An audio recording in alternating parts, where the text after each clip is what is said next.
Bonjour à toutes, bonjour à tous. Je dois vous dire que c'est quand même un peu impressionnant d'être à l'Élysée-Montmartre quand on sait ni chanter, ni danser, et qu'on a le micro de Madonna. Alors, moi, je voulais commencer par vous parler d'une technologie vraiment de rupture, le tracteur. Alors, le tracteur, pourquoi? Parce que c'est l'origine du Crédit Agricole. Il y a 150 ans, dans le Jura, deux entrepreneurs ont vu une rupture technologique, la mécanisation de l'agriculture à l'époque, et un vrai besoin, et du coup, ils ont dû innover pour financer les agriculteurs, ce qui était très difficile à l'époque, en trouvant un nouveau modèle de banque, l'approche mutualiste. Et la suite, vous la connaissez, c'est le groupe Crédit Agricole, qui aujourd'hui est une des plus grandes banques au monde, la 9e au monde en taille de bilan, et puis avec la position de leader que vous connaissez en France ou en Europe. Et dans cette galaxie Crédit Agricole, il y a la partie banque de financement et d'investissement, donc CACIB, qui, elle, sert les grandes entreprises comme les vôtres, et puis les grandes institutions financières, et cela dans 30 pays du monde, avec donc une activité qui couvre à la fois le financement, notamment la transition énergétique, mais aussi les investissements et la gestion de trésorerie. Alors, dans cette entreprise, finalement, quel est notre problème? C'est un peu comme dans le Jura, il y a 150 ans. Il y a aussi et toujours les ruptures technologiques. Et la spécificité peut-être de notre activité, c'est que le terrain de jeu bouge en permanence. Et on ne peut pas être à moitié dans les marchés de capitaux, soit on a le niveau et la technologie pour être assez réactif, avoir les bons algorithmes, les bons temps de réponse, soit on ne peut pas participer au marché de capitaux. Donc on a une sorte de nécessité, de barrière d'entrée, qui fait qu'en permanence, on doit pouvoir innover et non seulement tester la technologie, mais ce qui est plus difficile, c'est la déployer à l'échelle et au rythme sur l'ensemble des géographies et sur l'ensemble de l'entreprise. Donc un peu cette nécessité d'être toujours au bon niveau. Alors, comment on essaye d'adresser ce sujet? Si je trouve le bon bouton, voilà. Tout d'abord, il faut être conscient qu'il y a une accélération très forte depuis quelques années. Alors, dans notre métier, on doit capturer beaucoup de données, analyser ces données, très souvent en temps réel. Alors, pourquoi? Parce que c'est comme ça qu'on peut prendre des décisions correctes, notamment sur les marchés de capitaux.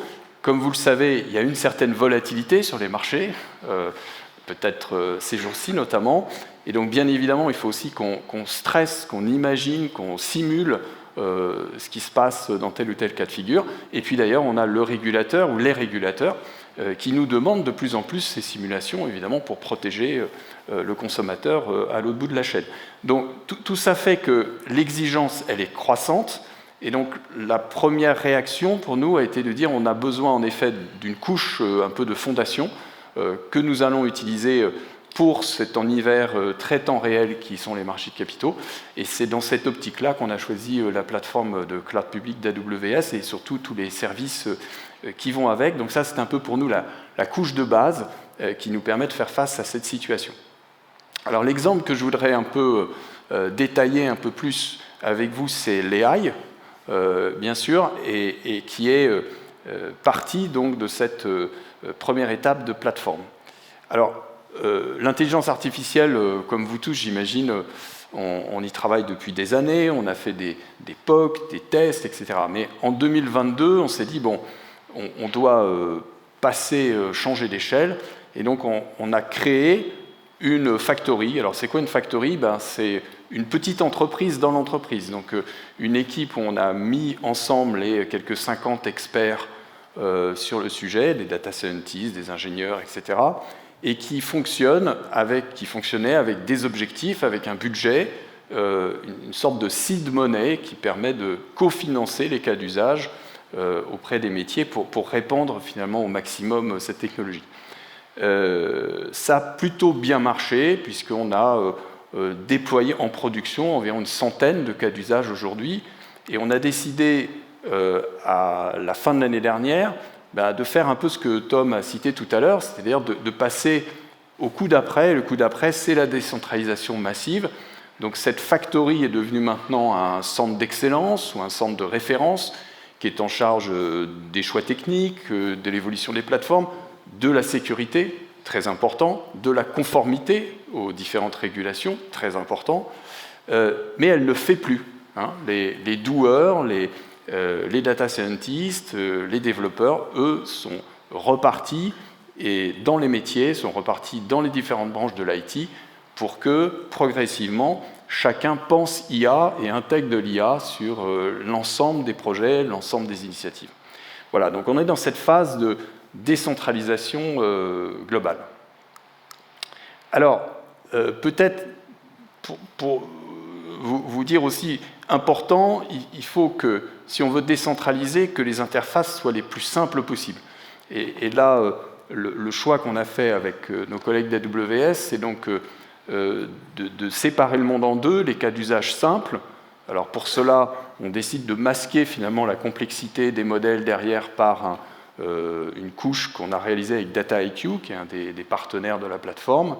Donc ça permet de traiter la grande majorité des cas d'usage, les plus simples. Et puis bien sûr, pour les cas plus compliqués, qui demandent plus d'expertise, notamment les refontes de processus où la partie métier est très forte et donc où il faut un apprentissage particulier des moteurs, là, on a un accès direct à des instances Bedrock qui nous permettent de bien manager ces modèles.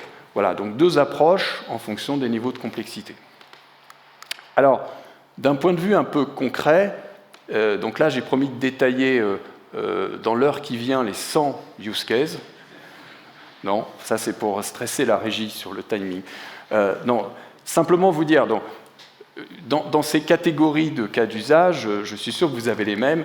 Bien sûr, on a des choses très Gen AI, on va dire, sur l'analyse de documents, de données structurées et non structurées, des résumés qui permettent d'aider les commerciaux, d'aider les juristes, etc. Ça, c'est la première grande catégorie. On a une deuxième catégorie qui est prédictive. Donc ça, c'est l'AI d'avant, la traditionnelle. Beaucoup de modèles prédictifs dans les marchés de capitaux sur le comportement des marchés, le comportement des clients, etc. Et puis, on a un troisième cas d'usage qui est très développé chez nous, qui est tout ce qui est comparaison, détection d'anomalies. Et là, bien sûr, on peut penser à détection de la fraude, détection du blanchiment d'argent, toutes ces patterns qui ne sont pas évidentes et que l'AI nous permet de détecter assez bien. Alors peut-être je voudrais vous détailler très vite quand même deux cas d'usage. Alors un qu'on a appelé Smart Choice, vous avez peut-être le même genre de cas chez vous, c'est finalement de l'aide à la vente aux produits pertinents suivants. Hein, donc on analyse le comportement du client, tout ce qu'on lui a vendu, dans notre cas, ce que fait le marché, ses positions, etc. On mélange tout ça et l'AI nous permet de proposer le nouveau produit pertinent dans la lignée de ce qu'il a déjà. Donc ça, évidemment, ça marche pas mal et ça crée de la valeur. Et puis le deuxième, alors qui est peut-être plus spécifique à notre industrie, comme je disais, on fait beaucoup de calculs, et notamment il y a un élément qui nous aide à donner un prix aux produits dérivés sur les marchés, qui s'appelle la XVA. C'est très difficile à calculer. Hein. C'est d'ailleurs, on n'arrive pas à calculer la fonction, donc on fait des approximations avec des tirages aléatoires, ce qu'on appelle les tirages Monte-Carlo. Et ça coûte très cher en temps machine, ça prend beaucoup de temps d'ailleurs, et du coup on n'en fait pas beaucoup. Alors, pour traiter ce problème-là, aujourd'hui on fait différemment, c'est-à-dire on entraîne un réseau de neurones pour qu'il approche cette fonction. Évidemment, lorsque l'entraînement est fini, il suffit de presser sur le bouton et en quelques millisecondes, vous avez le résultat. Ça consomme que très peu de GPU et surtout, ça nous permet de faire en quelques secondes parfois ce qu'il aurait fallu plusieurs dizaines d'années à calculer. Donc évidemment, on ne le faisait pas dans le monde traditionnel. Donc là, vous voyez un grand gain d'argent, un grand gain pour le client puisque le prix est plus juste. Et puis, bien sûr, c'est pas mal pour la planète aussi. Alors, comme je vois que le temps passe, moi aussi je vais passer peut-être aux enseignements. Je ne sais pas si c'est des conseils, mais en tout cas c'est plus des retours d'expérience. Tout d'abord, et je rebondis sur ce qu'a dit Tom tout à l'heure, je pense qu'il faut fixer un niveau d'ambition assez élevé en fait, hein, quand on veut essayer d'innover ou essayer de rester au standard. Pourquoi? Parce que les vents contraires sont multiples. Hein.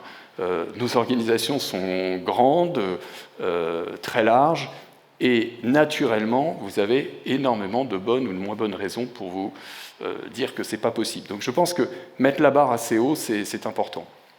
Deuxièmement, il faut aider les équipes, hein, parce que nous apprenons aux équipes à être focusées sur la productivité, la qualité, le zéro risque. Donc évidemment, il faut les aider à franchir le pas, et il faut les incentiver pour qu'ils franchissent le pas. Et puis, dernier point, je pense qu'on ne réussit pas tout seul. Hein, et donc, il faut des partenaires qui nous accompagnent, qui nous aident, qui nous apprennent. Voilà, le type de partenaire que vous rencontrez à l'Élysée-Montmartre. Merci beaucoup, merci de votre attention.